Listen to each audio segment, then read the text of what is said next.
ዘዳግም ምዕራፍ 32 ቁጥር 7 ነው። ያው ጥናታችን ግን ዘፍጥረት ምዕራፍ 10 ላይ ግን ለምንማረው ትምህርት እንደ ቶፒክ እንዲረዳን ከዛ ላይ ተነስቼ እንነጋገራለን። ዘዳግም 32 ቁጥር 7 የጌታ ቃል የቀድሞውን ዘመን አስብ፣ የብዙ ትውልድንም ዓመታት አስተውል። አባትህን ጠይቅ ይነግርህማል፣ ሽማግሌዎችንም ጠይቅ ይሉህማል። እንጸልያለን። በዚህ ስላለህ እናመሰግንሃለን።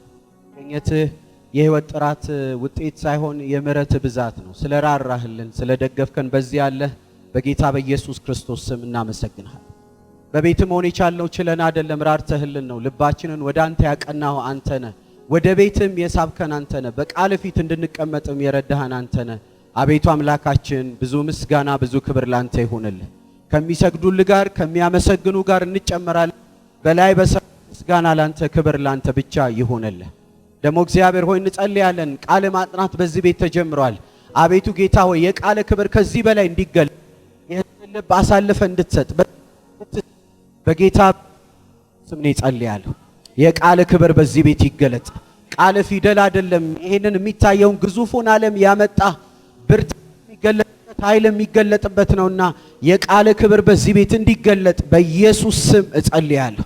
ትውልድን በፉጨት እንድትጠራ የቃል ክብር በዚህ ቤት እንዲመለስ አቤቱ እግዚአብሔር በትውልድ መካከል የቀለለው ይሄ ቅዱስ ቃል በዚህ ቤት ግን እየከበረ እየደመቀ እንዲመጣ በኢየሱስ ክርስቶስ ስም እኔ እጸልያለሁ።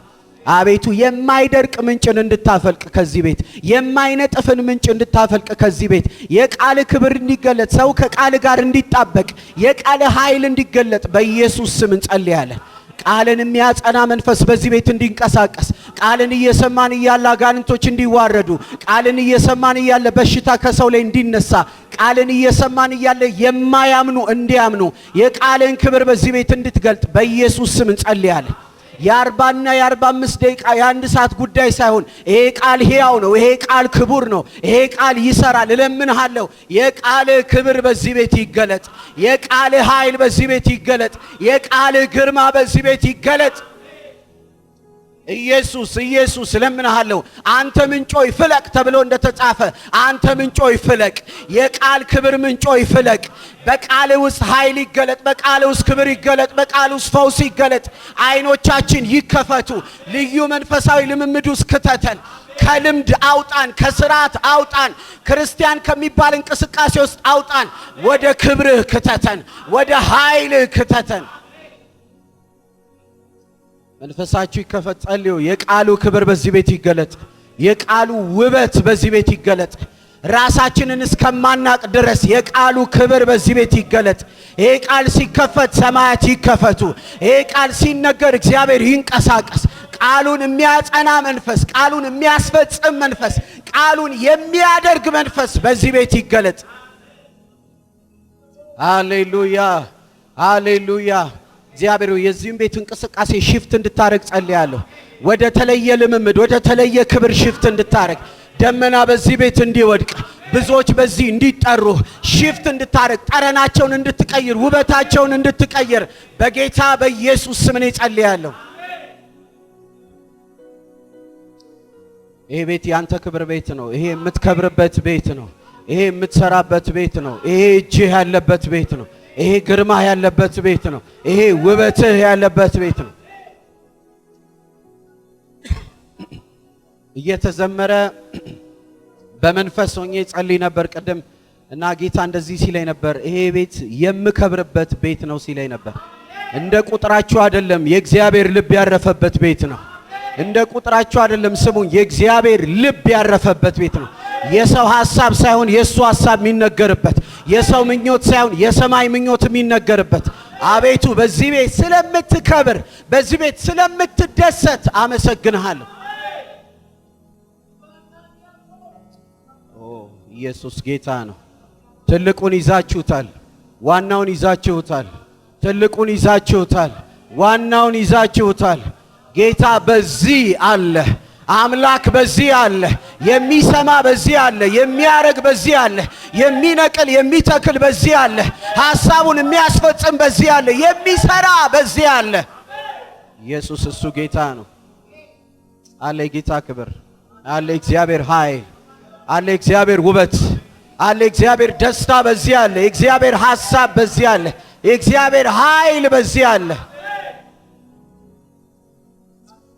ብዙ ክብር ላንተ ይሆንልህ። ኦ ሃሌሉያ! ብዙ ክብር ላንተ ይሆንልህ። ብዙ ክብር ላንተ ይሆንልህ። ብዙ ክብር ላንተ ይሆንልህ። ብዙ ቦታ ያጣኸው ውበት በዚህ የተመለሰ ስለሆነ ብዙ ክብር ይሆንልህ። አመሰግናለሁ። ይኖረንን ደቂቃዎች ባርክልን። እኔ ደካማው ባሪያን አንተ አግዘኝ። ለሚሰማው ለተወደደው ሕዝብ ጸጋ ይብዛ በኢየሱስ ያው ስም አሜን። ጌታ ያክብራችሁ።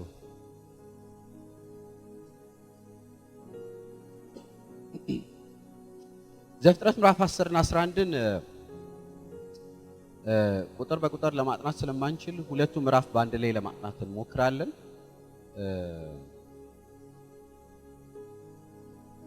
እንደርስ መጽሐፍ ከፈለጋችሁ የታሪክ ሰንሰለትና የእግዚአብሔር ዓላማ በሚል ነው። የታሪክ ሰንሰለትና የእግዚአብሔር ዓላማ። ታሪካችን እንድናቅ ጌታ ይፈልጋል። ታሪካችን እንድናቅ ጌታ ይፈልጋል። አሜሪካዊው የነጻነት ታጋይ ማርቲን ሉተር ኪንግ እንደዚህ ብሏል። የኛ ታሪክ የሚሰራ አይደለም፣ ይልቁንስ ታሪካችን የተሰራ ነው።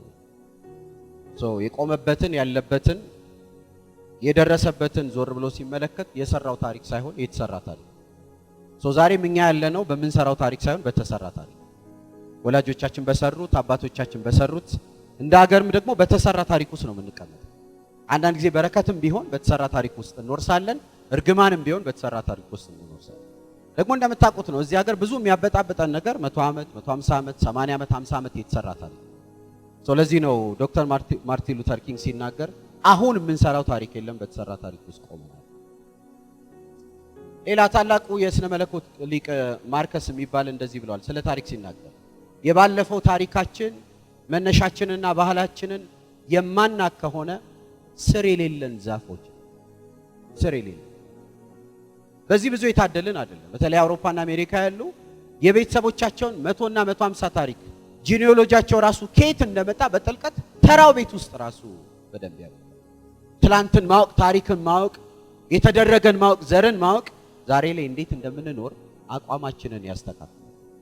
ምዕራፍ 10 እና 11 ላይ የሚነግረን ነገር የታሪክ ነገድ፣ የታሪክ ዘር፣ በተለይ ደግሞ ይሄ ታሪክ በግልጽ የተቀመጠበት እግዚአብሔር በኖህ ዘመን የሰራውን ስራ በአብርሃም እንዴት እንደቀጠለ በመካከል ያለፈውን ትውልድ በምዕራፍ 10 እና ምዕራፍ 11 ላይ። ስለዚህ ሰንሰለት ነው።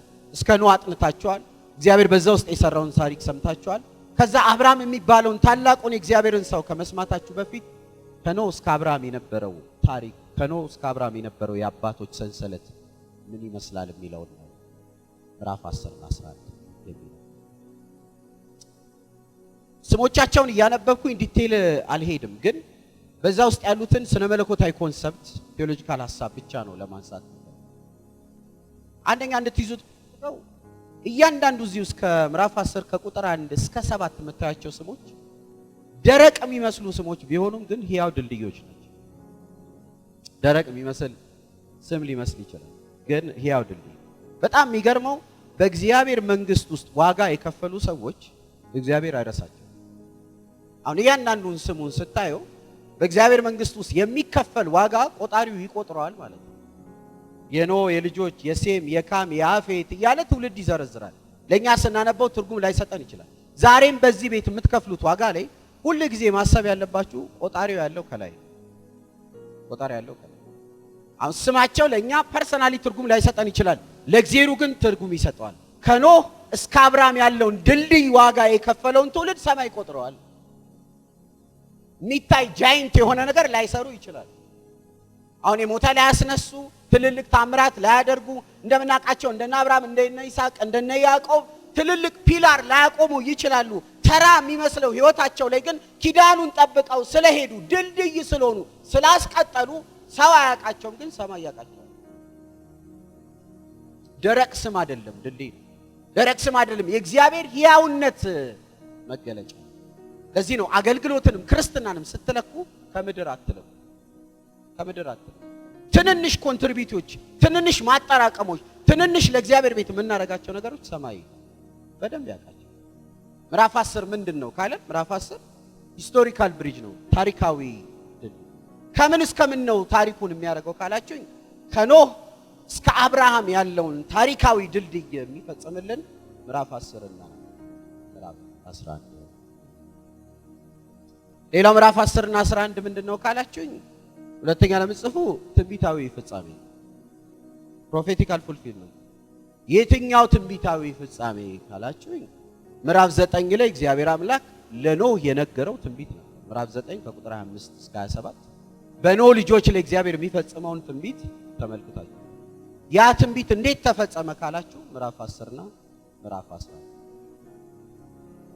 በተለያዩ ብሔሮች፣ በተለያዩ ጎሳዎች፣ በተለያዩ ዘሮች፣ ቋንቋዎች እንደሚበተኑ እግዚአብሔር በእነሱ ላይ ያለው እንደሚሆን ምዕራፍ 9 ላይ ትንቢት ተነግሮ ነበር። የት ተፈጸመ?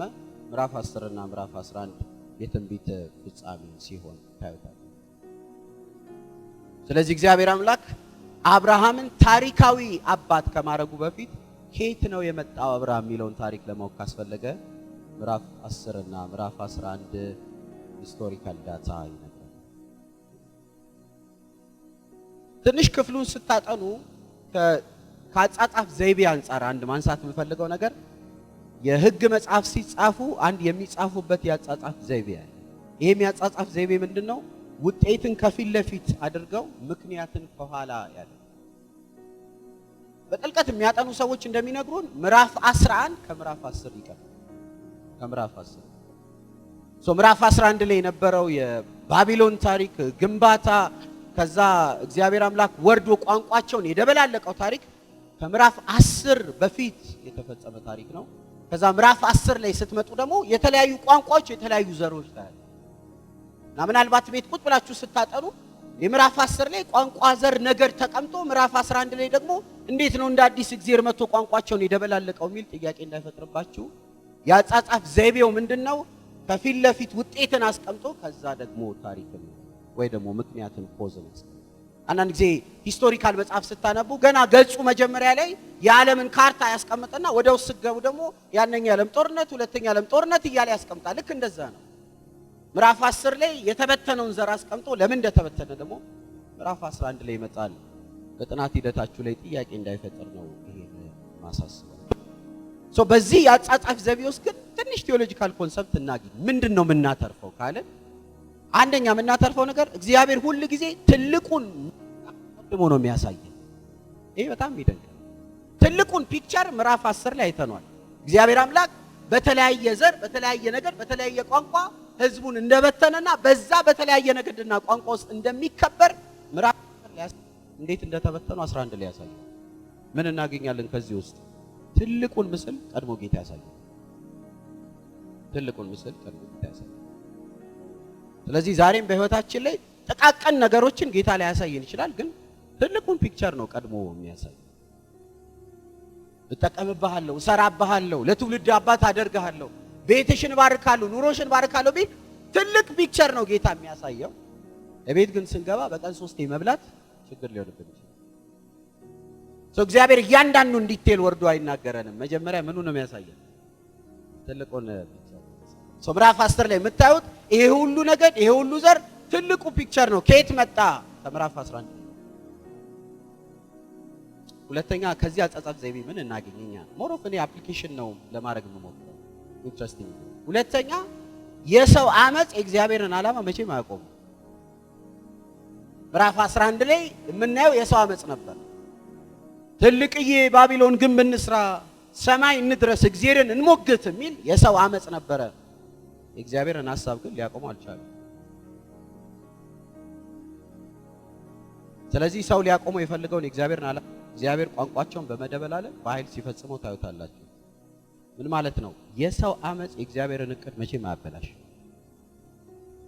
መቼም በስራዬ ላይ ገቡ፣ በጓዳዬ ላይ ገቡ፣ በትዳሬ ላይ ገቡ ብላችሁ በሰው ላይ አይናችሁን አትጣሉ። የፈለጉትን ቢነሱ እግዚአብሔር በእናንተ ላይ ያለውን ሐሳብ ከመቀየር የሰው አመጽ የእግዚአብሔርን ሐሳብ ሊገለብጥ አይችልም። ጀርመናዊ ማርቲን ሉተር የመንፈሳዊ ታድሶ አባት ሲናገር ይላል ዓለም ሁሉ በኔ ላይ ቢነሳ እኔና እግዚአብሔር በዓለም ላይ እንነሳለን። ማንም ቢነሳባችሁ አትደንግጡ፣ እግዚአብሔር አይነሳባችሁ። ማንም ጠላት ቢሆንባችሁ አትረበሹ፣ እግዚአብሔር ብቻ ምን አይሆንባችሁ ጠላት አይሆን። ምዕራፍ 11 ላይ የመጣው ትልቅ አመጽ በእግዚአብሔር ሲገለበጥ በእግዚአብሔር ሲስተካከል የሰው አመጽ እግዚአብሔርን ሐሳብ በፍጹም ይገለበጥ። ምዕራፍ 10 እና 11 ይሄ አጻጻፍ ዘይቤ ምን ያሳየናል? ሶስተኛ ከሰው ውድቀት ወደ እግዚአብሔር ጸጋ የሚወስድ ድልድይ እናያለን። ምዕራፍ 11 ሰው ወደቀ፣ አመጸ፣ ባቢሎን ግንብን እሰራለሁ አለ። እዛ ውድቀታቸው ላይ ግን እግዚአብሔር ጸጋ ሲገለጥ ታዩታላችሁ።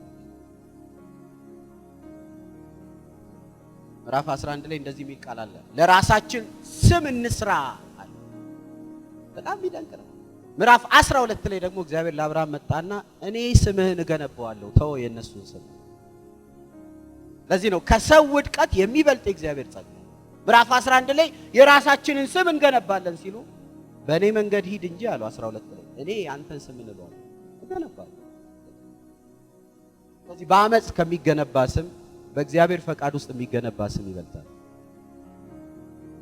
ሾርት ከት አትውደዱ፣ በአመጽ አትሂዱ፣ ማጆሪቲውን አትከተሉ። ቀጭንም ቢሆን በእግዚአብሔር መንገድ ይሄድ። ቀጭንም ቢሆን በእግዚአብሔር የአብርሃም መንገድ ቀጭን መንገድ፣ የአብርሃም መንገድ አስቸጋሪ መንገድ፣ ግን በእግዚአብሔር መንገድ ሄዶ ለብዙ አባት ሆኖ ስሙን እግዚአብሔር ጃይንት አድርጎ ሙስሊሞች የአብርሃምን ስም ይወዱታል፣ አይሁዶች የአብርሃምን ስም ይወዱታል፣ ክርስቲያኖች የአብርሃምን ስም ይወዱታል። የአብርሃም ትልቅ ኳሊቲ ምንድነው? ምዕራፍ 11 ላይ በእኛ መንገድ እናስጠራ የሚለውን ስም ትቶ ለእግዚአብሔር በመታዘዝ በእግዚአብሔር መንገድ ሲሄድ እግዚአብሔር ታላቅ አደረገለት። ቁልፍ መርህ ነው ለህይወታችን። አማራጭ አቋራጭ ሰዋዊ መንገድ አትጠቀሙ። ረጅም ቢሆንም ዋጋ ቢያስከፍልም በእግዚአብሔር መንገድ ነው። ጉቦ አማራጭ አይደለም፣ አመጽ አማራጭ አይደለም፣ ሾርት ከት አማራጭ አይደለም። ምንም ነገር ስታስቡ በዚህ መንገድ በዚህ ምድር ለማግኘት እግዚአብሔር ሐሳብ አለበት ወይ ጽድቅ አለበት ወይ የሚለው ፈትናችሁ ያጻጻፍ ዘይቤውን በዚህ መልኩ ካየን ወደ ክፍሉ ገብተን ትንሽ እንድናይ ወደ ከምዕራፍ 10 ከቁጥር 1 እስከ 7 ድረስ የዘራረግ ይዘረዝራል። የዘራረግ ውስጥ የምናገኘው ኮንሰፕት ይሄ ነው። ግን ጊዜ ወስደን እንድናይ የሚፈልገው ግን ከቁጥር 8 እስከ 9 ያለ አንድ የሚደንቅ ሰው አለ፣ ናምሩድ የሚባል እሱ ነው እንድናይ ዛሬ። ምዕራፍ 10 ቁጥር 8 እና 9 ኩሽም ናምሩድን ወለደ፣ እርሱም በምድር ላይ ኃያል መሆን ጀመረ። እርሱም በእግዚአብሔር ፊት ኃያል አዳኝ ነበረ። ስለዚህም በእግዚአብሔር ፊት ኃያል አዳኝ እንደ ናምሩድ ተባለ። ሰፊ ጊዜ ወስደን ስለ ናምሩድ እናነሳለን። አንድ 3 የጠቀለልኩኝ የናምሩድን ማንነት መገለጫ ቅዱስ ቃሉ በግልጽ እንደሚያስቀምጥልን በሁለት ይገልጸዋል። ኃያልና ብርቱ ሰው እንደነበረ የጌታ ቃል ደጋግሞ ይነግራል። እንደውም ጊዜ ወስዳችሁ ካጠናችሁ ኃያል የሚለው በአንዳንድ ትርጉሞች 3 ጊዜ በአንዳንድ ትርጉሞች ደግሞ 4 ጊዜ ናምሩድ ኃያል ተብሎ ተቀምጧል። ስለ ናምሩድ ሁለት ነገር ልንገራችሁ። አንደኛው ከተረገመው ዘር ነገድ የሆነ ነው። አባታቸው ከረገማቸው ዘር መካከል የሆነ ከኩሽ በኩል የሆነ ነው። የተረገመው ዘር በኩል ያለ ነው። ምን ማለት ነው? ከተረገመ ከእግዚአብሔር መንገድ ፈጥኖ ርቆ የሄደ ከእግዚአብሔር ሐሳብ የተጣላ ቤተሰብ ዘር ውስጥ የተወለደ ከእግዚአብሔር ጀርባ የሰጠ ዘር ውስጥ ያለ የተረገመ ዘር ውስጥ ያለ። ሁለተኛ ናምሩድን ዲስክራይብ የሚያደርግልን ቃል ኃያል ነው ይላል። የተረገመ ነው ግን ኃያል፣ ዘሩ የተረገመ ነው ግን ብርቱ ነው፣ ኃያል። እንደውም የሂብሩ ቃል ጊቦር የሚል ቃል በቃል እንደዚህ ነው፣ በምድር ላይ ኃያል መሆን ጀመረ። ኃያል የሚለውን የሂብሩ ቃል ስታዩ በመለኮታዊ ምሪት እግዚአብሔር ኃያል አድርጎት ሳይሆን በስጋዊ ማንነት ተነሳስቶ ባለስልጣን መሆን የሚፈልግ መቆጣጠር የሚፈልግ የስጋውን ፈቃድ የሚያደርግ ኃይለኛ ብርቱ ሰው ማለት ነው። አሁን እዚህ ጋር ነው በደንብ ዴፊኒሽኑ ትርጉም ይሰጣል። ናምሩድ ኃያል ነው ስል እግዚአብሔር አበርትቶት አይደለም። ናምሩድ ኃያል ነው እግዚአብሔር ደግፎት አይደለም። ናምሩድ ኃያል ነው እግዚአብሔር እየተጠቀመበት አይደለም። የተረገመ ዘር ውስጥ ነው ያለው። ቤተሰቡ የተረገመ ነው። በስጋው ፈቃድ ተነሳስቶ በስጋው ሐሳብ ውስጥ ሆኖ ራሱን ያበረታ ራሱን ያጀገነ ፈቃዱን በምድር ላይ መፈጸም የሚፈልግ መጽሐፍ ቅዱስም የመሰከረለት በስጋዊ ምኞት የተገፋፋ ብርቱ ሰው። እንደውም ኃያል የሚለው የዕብሩ ቃል ጊቦር ትርጉሙ ጨቋኝ ማለት ጨቋኝ ነው። የተረገመ ነው፣ ጨቋኝ በላይ በላዩ ነው ማለት። ዘሩ ተረግሞ ባህሪው ደግሞ ጨቋኝ። ዘሩ የተረገመ ነው። ጊቦር ምን ማለት ነው? አስገዳጅ መሪ ማለት ነው። ሌላው ቃል ኃያል የሚለው ቃል አስገዳጅ መሪ ነው። ዘሩ የተረገመ ነው። ኢማጂን ደግሞ አስገዳጅ ደግሞ ነው። ይሄው የዕብሩ ቃል ኃያል የሚለው ሌላው ትርጉም ደግሞ ጦረኛ ነው። ጊቦር ጦረኛ፣ የተረገመ ጨቋኝ፣ የተረገመ አስገዳጅ መሪ፣ የተረገመ ደግሞ ጨቋኝ ጦረኛ ነው። ሳደስ ፓርት የሚያሳዝነው ፓርት መጽሐፍ ቅዱስ ላይ ናምሩድን የሚመስል ካራክተር ያለው ሰይጣን ብቻ ነው። ሰይጣን ብቻ። አሁን ማነሳላችሁን ጨቋኝ በሉ፣ አስገዳጅ በሉ፣ ጦረኛ በሉ፣ ይሄንን ሁሉ ሙሉ ባህሪ ምናየው የናምሩድን በአንቲ ክራይስት ነው። አንዳንድ በጥልቀት ጊዜ ወስደው ከኛ በላይ የሚያጠኑ ሰዎች ናምሩድ በቀጥታ የክርስቶስ ተቃዋሚውን የሚመስል ባህሪ ነው ያለው። 7 የክርስቶስን ተቃዋሚ የሚመስል ባህሪ ከናምሩድ አንስቼ ከአንቲ ክራይስት ጋር ላገናኛለሁ። ናምሩድ በመጨረሻው ዘመን ለሚመጣው የክርስቶስ ተቃዋሚ ፍጹም ጥላና ምሳሌ ነው። የክርስቶስ ተቃዋሚ ፕሮቶታይፕ። እንግዲህ ዘፍጥረት ምዕራፍ 10 ላይ የክርስቶስ ተቃዋሚ እንደሚመጣ አስቀድሞ በናምሩድ ባህሪ እናያለን። አንደኛ ናምሩድ ገና ስሙ ራሱ ናምሩድ ማለት አመፀኛ ማለት ነው። አመፀኛ የናምሩድ ባህሪ አመፀኛ። ታዲያ ይሄ አመፀኛ የሚለው የስሙ ትርጉም እንዴት ነው ከክርስቶስ ተቃዋሚ ጋር የሚገናኘው ካላችሁኝ ሁለተኛ ተሰሎንቄ ምዕራፍ 2 ቁጥር 8 ሁለተኛ ተሰሎንቄ ምዕራፍ 2 ቁጥር 8 ስለ ሐሰተኛው ክርስቶስ ሲናገር ባህሪውን ሐሰተኛው ክርስቶስ አመፀኛው ብሎ ይጠራል። ናምሩድ የስሙ ትርጉም አመፀኛ፣ ሐሰተኛው ክርስቶስ ሁለተኛ ቆሮንቶስ ምዕራፍ 2 ቁጥር 8 አመፀኛ ይለዋል። ለዚህ ነው ናምሩድ የአንቲ ክራይስት የክርስቶስ ተቃዋሚ ፕሮቶታይፕ ነው፣ ምሳሌ ነው፣ ጥላ ነው። እንዴት ነው ጥላ የሆነው? ስሙ ራሱ ስሙን ይተካዋል። ያም አመፀኛ፣ ይሄም አመፀኛ። ሁለተኛ የናምሩድ ባህሪ በእግዚአብሔር ላይ የተደራጀና ስርዓታዊ የሆነ ዓለም አቀፍ አመፅን የቀሰቀሰ። ቁጥር 9 እንደዚህ ይላል፣ እርሱም በእግዚአብሔር ፊት ኃያል አዳኝ ነበር። ስለዚህም በእግዚአብሔር ፊት ኃያል አዳኝ እንደ ናምሩድ ተባለ። ይሄ በእግዚአብሔር ፊት የሚለው አጌነስ ጋድ ማለት ነው። እግዚአብሔር ካስቀመጠው ስርዓት በተጻራሪ የሚሄድ እግዚአብሔርን ፊት የሚገዳደር እግዚአብሔርን የሚሞግት ስርዓቱን የሚጥስ ኃያል ነበረ ብሎ መጽሐፍ ቅዱስ ይመሰክራል። ስለዚህ ሁለተኛ የናምሩድ ባህሪ በእግዚአብሔር ላይ የተደራጀ ስርዓት የዘረጋ አመፀኛ መሪ ነው።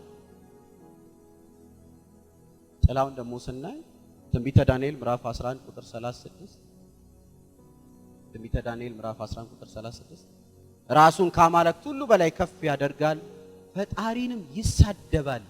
አመፀኛው የአመፀኛው ክርስቶስ ባህሪ ራሱን ከአማልክት ሁሉ ከፍ ያደርጋል፣ በእግዚአብሔር ላይ ይሳደባል፣ የእግዚአብሔርን ስርዓት ይጥሳል። የሚመጣው ሐሰተኛ ክርስቶስ ልክ እንደ ናምሩድ ነው።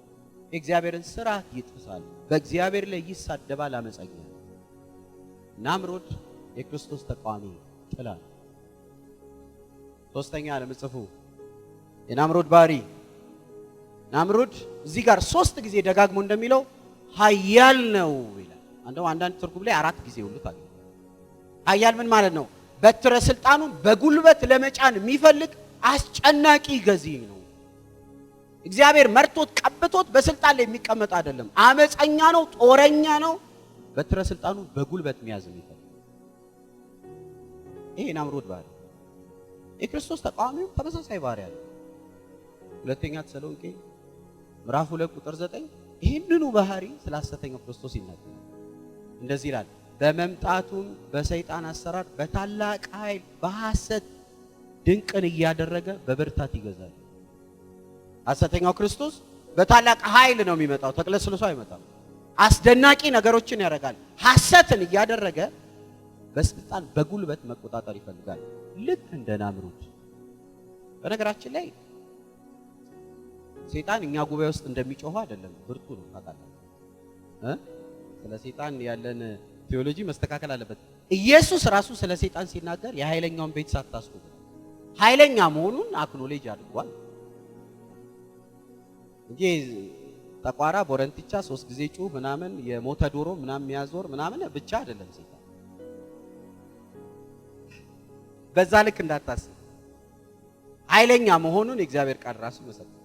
ብርቱ መሆኑን ይመሰክራል። ስልጣን እንዳለ ይመሰክራል። ሃይራርኪ እንዳለ ይመሰክራል። ኪንግደም እንደሆነ ይመሰክራል። የኛ መንግስት ከዛ የበረታ ነው እንጂ እንደው የቀለለ ዝም ብሎ ሰፈር ያለ ቀንድ ያለው ጥቁር ሰውዬ አይደለም። ኃያል ነው፣ ድንቅ ነው፣ ታምራት ያደርጋል፣ ያስደምማል። በመጨረሻው ዘመን በር ላይ መስቀል አድርጎ ብዙዎችን ያስከትላል። ብዙዎችን ያስከትላል። ልክ እንደ ናምሩድ ነው። ብርቱ ነው፣ ኃያል ነው፣ በስልጣን ይገዛል። በስልጣን ይገዛል። ያሳዝናል። ናምሩድ የአንቲ ክራይስት ፕሮቶታይፕ። አራተኛ የናምሩድ ባህሪ አዳኝ ነው ይላል። በቃ አድርጋችሁ አንብቡት። አዳኝ ሳይሆን አዳኝ ጦረኛ። ሲያድን ደግሞ በኃይል ነው የሚያድነው። የዱር አራዊትን ብቻ አይደለም ሰዎችን እያሳደደ ይጨቁናል፣ ይገላል። አመፀኛ ነው ናምሩድ።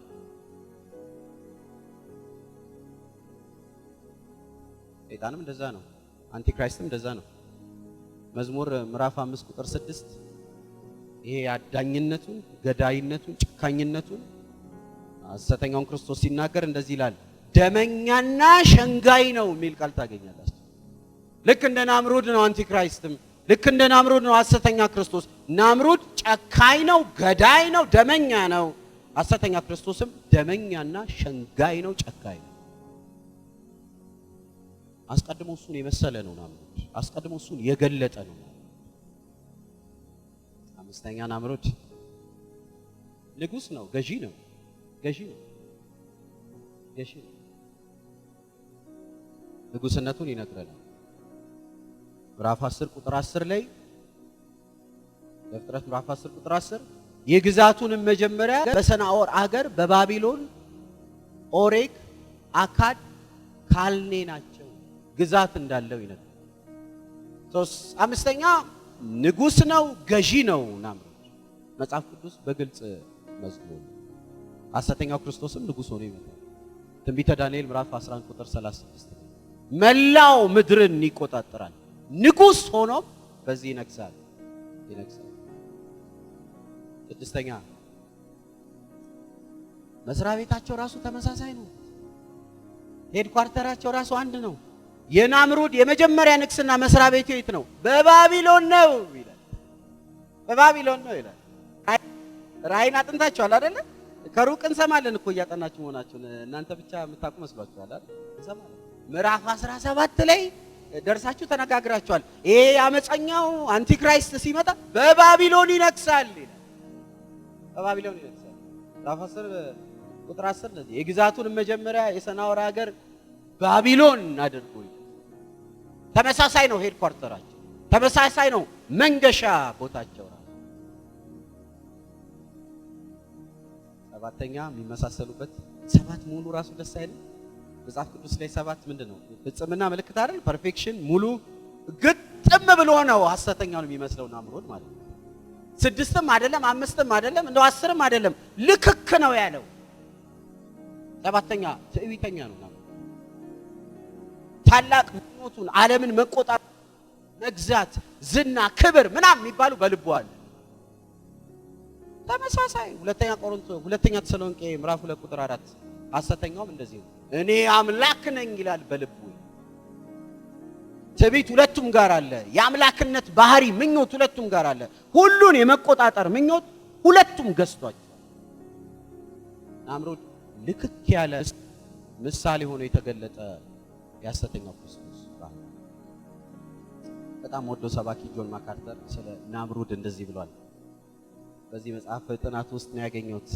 ስለ ናምሩድ ሲናገር ይሄ ታላቁ ሰባኪ ወደ ጌታ ሄደው ናምሩድ ይላል በታሪክ ውስጥ የመጀመሪያው ዓለም አቀፍ አምባገነን መሪ እሱ ኢን ሂስትሪ። እንግዲህ እግዚአብሔር ዓለምን ከፈጠረበት 6000 ዓመት ነው እኛ የምንለው፣ እንደ ሳይንሱ ሚሊዮን ቢሊዮን አንልም። ይሄ 6000 ዓመት ውስጥ የመጀመሪያው አምባገነን መሪ ናምሩድ። ኦገስቲን የሚባል the city of god የሚል መጽሐፍ አለው። እግዚአብሔር በዚህ ምድር የተጠቀመበት ታላቅ አባት ስለ ናምሩድ እንደዚህ ብሏል። በጣም የሚደንቅ አባባል። ናምሩድ በራስ ፍቅርና እግዚአብሔርን በመናቅ የተመሰረተችውን ምድራዊ ከተማ ባቢሎንን ይመስላል። መስራቿም ምሳሌነቱም ባህሪውም ደግሞ የናምሩድ ባህሪ። ታላቋ የምንጠብቃት ከተማ ደግሞ ኢየሩሳሌም አለች። መስራቿም ንጹህ ሕይወት ያለው ደግሞ ክርስቶስ። በኢየሩሳሌምና በምድር ያለውን ትግል፣ በኢየሩሳሌምና በምድር ያለውን ጦርነት የሚያመለክት አመፀኛ የክርስቶስ ተቋሚ ነው ናምሩድ። ምን እንውሰድ ከናምሩድ? ለኛ እዚህ ላለ ነው ገርጂ ለተቀመጠ የናምሩድ መንፈስ በጀርባ ያለው ምን መሰላችሁ ይለው፣ በእግዚአብሔር አትተማመኑ፣ በጉልበታችሁ ተማመኑ፣ በቴክኖሎጂ ተማመኑ፣ በውበታችሁ ተማመኑ፣ የፈለጋችሁትን ራሳችሁ ማድረግ ትችላላችሁ። ናምሩድ በተለይ ወደኛ በጣም ካመጣ ነው አሁን ያለ አንድ ፍልስፍና አለ ሂማኒዝም የሚባል ሰብአዊ ትዕቢት ማለት ያለ እግዚአብሔር አንተ መኖር ትችላለህ፣ ውበት ያቆያል፣ ገንዘብ ያቆያል፣ ዕውቀት ያቆያል፣ ከሰራ ከተጋ መኖር ትችላለህ፣ እያንዳንዱ ነገር ላይ እግዚአብሔርን አትክተት፣ አንተ ለራስህ በቂ ነህ። the spirit of ናምሩድ ይሄ ክርስትና ደግሞ የመጀመሪያው ስቴፕ ማለት እጅ ሰጥተህ ግባ። ክርስትና የሚጀምረው ሰሬንድ ከማድረግ ነው። ሂማኒዝም የሚጀምረው ደግሞ በራስህ ትችላለህ፣ አንተ ብቁ ነህ። ለዚህ ነው ብዙ ክርስቲያን ቸርች ውስጥ ነው ያለው እንጂ እጅ አልሰጠም። ይዘምራል እንጂ እጅ አልሰጠም። ይካፈላል እንጂ እጅ አልሰጠም። ልክ ከዚህ ከወጣ በኋላ ሁሉን ነገር በቁጥጥር ውስጥ ማድረግ ነው ይፈልጋል። ትዳሩን እሱ መያዝ፣ ኑሮን እሱ መያዝ፣ ልጆቹን እሱ መያዝ፣ ህይወቱን እሱ መያዝ ይፈልጋል። ሲረበሽ መጥቶ እዚህ ይንፈራፈራል እንጂ ከዚህ ሲወጣ ግን በራሱ መያዝ ነው ይፈልጋል። አይሰጥም ለእግዚአብሔር። በተለይ ከ19 ጀምሮ የሚታወቅ አንድ ትምህርት አለ ዓለም ላይ፣ አንድ የሳይኮሎጂ ትምህርት አለ። አብርሃም ማስሎሎ የሚባል እንደዚህ እንደ ፒራሚድ የተማርነው እዚህ ላችሁ ከታች ቤዚክ ኒድ ነው ይለናል። መብላት፣ መጠጣት፣ ሼልተር ምናምን ይላል። ከዛ በኋላ ምኞትን ማድረግ እያለ ሄዱ እዚህ ጫፍ ላይ ሰልፍ አክቹአላይዜሽን ይባላል። ማንም በማንም ሰው ህይወት ላይ ምንም ማድረግ አይችልም፣ ሰው ለራሱ ብቁ ነው የሚል ሰልፍ አክቹአላይዜሽን። ይሄ ትምህርት በየመንደሩ በየትምህርት ቤቱ በየአካባቢው ተነግሮን ገብቶ መጥቷል። እኔ ለራሴ ብቁ ነኝ፣ እኔ ለራሴ እችላለሁ፣ እኔ የፈለኩትን ማድረግ እችላለሁ የሚለው ሳናቀው ሰብኮንሸሳችን ውስጥ አለ፣ እዚህ ተደብቋል አለ።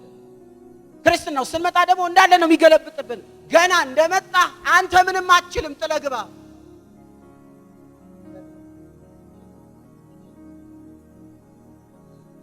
በእግዚአብሔር ቤት የሚሰነብተው አለመቻሉን የሚያውቅ አትችልም። ትዳርን መያዝ አትችልም፣ ኑሮን መምራት አትችልም፣ ጓዳን መምራት አትችልም። አንድ ጊዜ ቸርች ውስጥ እያስተማርኩኝ ቸርች ሳላውቀው ምላሴ ነክሱት መድረክ ላይ እና እንደ ደማ ታወቀኝ። እንደምንም ስብከቴን ጨርሼ ወርጄ ሐኪም ቤት ሄድኩ። ማውራትም አልችልም። ሆስፒታል ሲሄድ በጣም በልቼዋለሁ። ርቦሃል እንዴ አለ። እዛ ተግሞጥሞጦ የሚተፋ መድኃኒት ሰጠኝ። ማላመጥ አልችልም እና በዚህ በኩል በስትሮ ጁስ ነው መጠጣው ማላመጥ ስለማልችል፣ ቁርስ፣ ምሳ፣ እራት ጁስ እና እኔ አሁን ጁስ አያዝናናኝ። የጁስ ትራማ አለብኝ።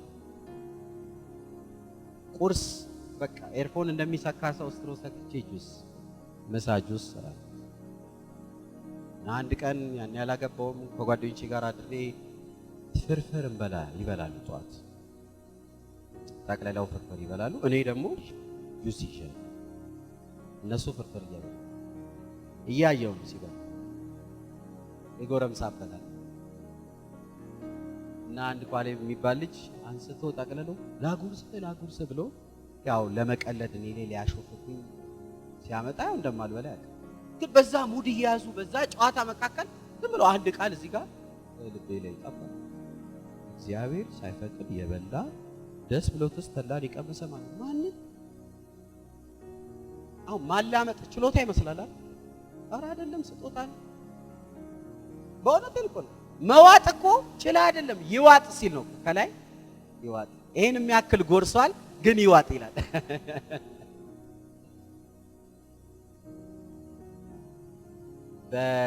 በሳይኮሎጂ ምናምን አንዳንዴ ስራ ሰራለሁ እና አንድ ልጅ አክመው በሰዓት 1000 ብር እየተከፈለ ጫማ ማሰር አይችልም፣ ሸሚዝ መዝጋት። አንተ ጧት ተነስተህ 4 ሸሚዝ ትሞክራለህ። ይሄን ላድርገው? አይ ያን ላድርገው? አይ ይሄን ልቶ እያንዳንዱ የምናደርጋቸው ነገሮች ተደግፈን እኛ አስፋልት የተሻገርነው ሌላው የተገጨው በጣም እኮ ስለምናይ አይደለም፣ ስለሚያይ አንችልም። የናምሩድ ስፒሪት ምንድነው? አንተ ትችላለህ፣ ትዳርን መምራት ትችላለህ፣ ልጅ ማሳደግ ትችላለህ፣ ኑሮን ማስተካከል ትችላለህ። እያንዳንዱ ላይ እግዚአብሔርን አታስገባ፣ ስትቸገር ብቻ ሂድ የሚል መንፈስ ነው ይናም። በጥልቀት ከሄደን እንደውም ስትቸገርም አትሂድ፣ ራስህ ፍታው። አንዳንድ ፖድካስቶች ላይ ያላያችሁ እግዚአብሔር ራሱ አያስፈልገንም እኛ በራሳችን መሄድ እንችላለን የሚሉ ሰዎች የሂማኒዝም ፊሎሶፊ ያለበት እዚህ ቤት መቃኘት አለበት። እኛ ያለ እግዚአብሔር አሜን አሜን ወጣች መስራት አልች መውጣት አልች መኖር አልች። ጌታ በጣም እንዲረዳችሁ ከፈለጋችሁ አልችልም። ደጋግሜ እዚህ ወጥቼ አገልግያለሁ ግን አልችልም። በቤት ሰንብቻለሁ ግን አልችልም። አንድ ምሳሌ ተጠቅምና ቀጥላለሁ። መቼም እዚህ ሲቪ ምናምን አስገብታችሁ ያላችሁ ሰዎች ታውቃላችሁ። መስሪያ ቤት ውስጥ ሲቪ ማለት ባጭር ቃል በእኔ ትርጉም ለማስቀመጥ ቀላል ሰው አይደለሁም ማለት ነው አይደል? በቃ ቀላል ሰው ደማምቆ ራሱ አምሮ እንግሊዘኛ መጽሐፍ ማንበብ መናገር እችላለሁ። በቃ የቀረን እንደውም መስራችና ባለራዕይ ነኝ። የእንግሊዘኛ በአማርኛ መጽሐፍ ማንበብ ምናምን እችላለሁ። በኦሮምኛ መጽሐፍ ምናምን እችላለሁ። ማስተርስ እንዲያለ ዲግሪ እንዲያለ ሰርቲፊኬት እንዲወስጃለሁ። ደረቅ አንድ መንጃ ፈቃድ አለኝ። እንደዚህ አይነት እውቅናዎች አግኝቻለሁ። ብትጠሩኝ እጠቅማችኋለሁ። ቀላል ሰው አይደለም። እና ሪክሩት የሚያደርጉ ኤችአሮች ሰውየውን በአካል ያውቁ ያያሉ። ወፍራም ሲቪ ነው የሚያዩት። በቃ እችላለሁ ያለውን ሰው መርጠው ሶስቱን ደግሞ ይሄ ሰውዬ እንዳለው ወይ ነው ወይ ብለው ደግሞ ለኢንተርቪው ከዛ ወረቀቱና ሰውየው ማች ካረገ ያለ በእግዚአብሔር ዓለም ኢዚሊ ፒክ የሚደረገው ምንም አልችልም የሚል ሲቪ አንድ መስመር ዝም ብሎ አንድ መስመር የለም። እግዚአብሔር ሆይ እኔ ምንም አልችልም። ካትሪን ኮልማን ታውቃታላችሁ አይደል? በታሪክ ሰምታችኋል። አገለገለች። ከዛ ህይወቷ ሜስዳፕ ሆነ። ዳራውን ፈታች፣ ተሰቃቀለች፣ አገልግሎት ሰጠች፣ ተራ ሆነች። በመንገድ ላይ እያደረገች መጨረሻ የጸለየችው ይሄ አንተ ባዶ ትፈልጋለህ? አንተ ምንም ትፈልጋለህ? ምንም የማይጠቅም ትፈልጋለህ? ይሄው ባዶ ከፈለ ምናቃት ካትሪን ኮልማን ከዛ በኋላ ባዶ ሲመቸው የማይችል ሲመቸው የናምሮድ መንፈስ እንዳያጠቃል። በእግዚአብሔር ጸጋ መሰንበት ከፈለጋችሁ አልችልም። በእግዚአብሔር ኃይል መሰንበት ከፈለጋችሁ አልችልም።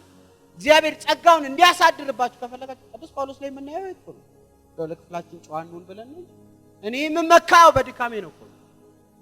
ሶስተኛ ሰማይ ሄደ ሰው የማይነገረውን ነገር ብቻውን የሰማ ጥላው የፈወሰ የሞተ ያስነሳ 13 ደብዳቤ ጾፈ ትልልቅ 3 የወንጌል ጉዞ የሄደ ታላቁ የእግዚአብሔር ሰው በምን ትመካለህ? ባለመቻሌ።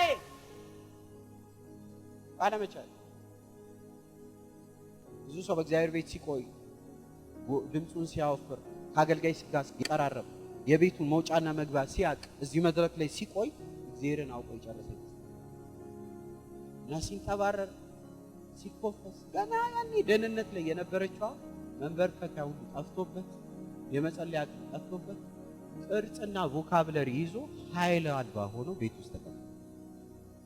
እግዚአብሔር ማንን ይጠቀማል እንደማይችል የሚያውቅ በገዛ ጉልበቱ የማይደገፍ ወጣ ብትሉ ወደ ሰለጠነ ዓለም በቴክኖሎጂ ይደገፋሉ ህይወታቸውን ለማዘለጥ ለማሰንበት። ከዚህ መንፈስ እግዚአብሔር ይጠብቃል።